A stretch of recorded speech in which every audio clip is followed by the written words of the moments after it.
So what's happening on the ground in our marginals? Des Coleman's been to Amber Valley in Derbyshire, where the sitting MP, Conservative Nigel Mills, has a majority of just over 500, to speak to party workers from both sides and to find out what you think.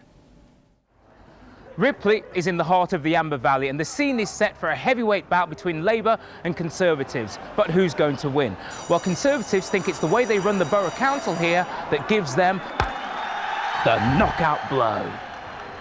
I think if you look at the Borough Council record, for sure, I think you'll find we've done a very, very good job.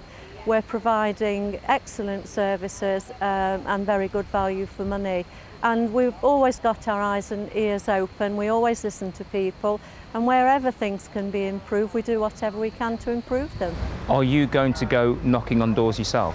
We always do. All of the Conservative members knock on doors. That's what it's about. It's about getting close to people and knowing what their problems are and making sure they know what we do for them and what we intend to do in the future. And as for Labour, well, they're hoping that hard work and knocking on doors will give them the killer punch. Right, Valerie, number 9. So, Paul, how often do you do this? It's 3 days a week, Wednesdays, Saturdays and Sundays. It's important that we have to put the work in to get the results in a tight marginal seat like we have in Amber Valley. And obviously you think you can win? Well, obviously, I mean, there's only a majority of 500. We feel that getting the right message out, listening to people are disenchanted with politics. We've got to re-engage with them, and I think with that kind of the effort and commitment we're putting in, we can turn this seat round for Labour. Do you get help from Central? Oh no, I mean, at the end of the day, we pride ourselves on being an active party, and actually we put as much effort in as our local members allow us to do. And it's not about the national party's got their own issues. We as a local party around here put the effort in that we can to help the party nationally. It's about local roots upwards, not national party downwards. Well, the parties can work as hard as they like, but in the end, it's your votes that count. But on the streets, there's a third party that's beginning to break through. Successive governments tend to be very weak. No one actually seems to have had to cut the ball by the horns and actually do the job. But essentially, we need to be thinking about getting out of Europe, thinking about at least slowing immigration down or controlling it. And none of them want to do that, do they? So I suspect that I will vote UKIP. Who would you vote for this time round?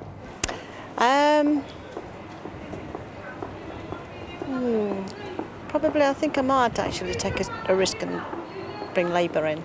My vote is at the moment midway between Conservative and UKIP. So between now and the general election, the canvassers and the politicians have got to sway my vote one way or another. It's more than a year and a half before the next general elections, and in the marginal constituencies of the East Midlands, Labour and Conservative are already slugging it out. It looks as though they'll have to fight hard for every vote that they get. Oh dear, Vernon Kirk, hardly overwhelming support for you there in Amber Valley. I mean, lots of people think you're voting UKIP.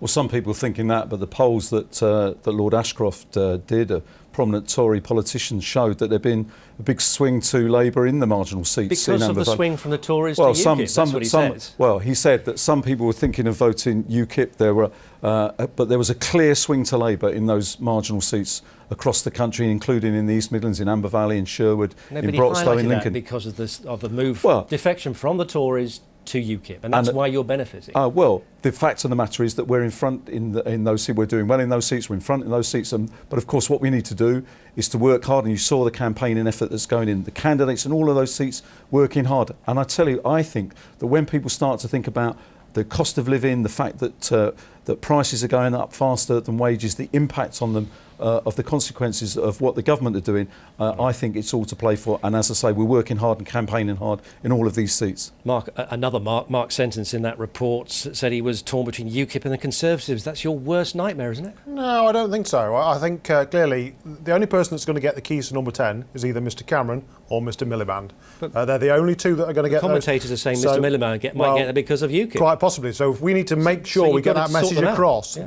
that basically that is your choice, Cameron or Miliband, and the way if you vote UKIP, you will get Miliband. So that's your And approach to deal with no, UKIP? no, I don't think it is. I think actually we've got to sell our message of what we've achieved and what we've done, how we've turned the economy around, and how we've worked on immigration and how we've worked on welfare reform. Actually, we've got a really good message to get across. But let's not get too excited. There's 18 months to go. You know, a year ago, Labour were 14 points in front of us. Now we're neck and neck. Now who knows where we're going to be in 12 months, never mind 18 Now, months. I want to put this to both of you, because isn't the problem for both your parties is that UKIP is dictating public opinion, moving public opinion towards their policies on immigration in Europe? Well, we'll make a very positive pitch for people's votes. We won't have the negative approach that Mark seems to have. So ours will be a positive approach. We think that people their living standards have been squeezed by what this government has done, and we'll say to them and start presenting to them an alternative.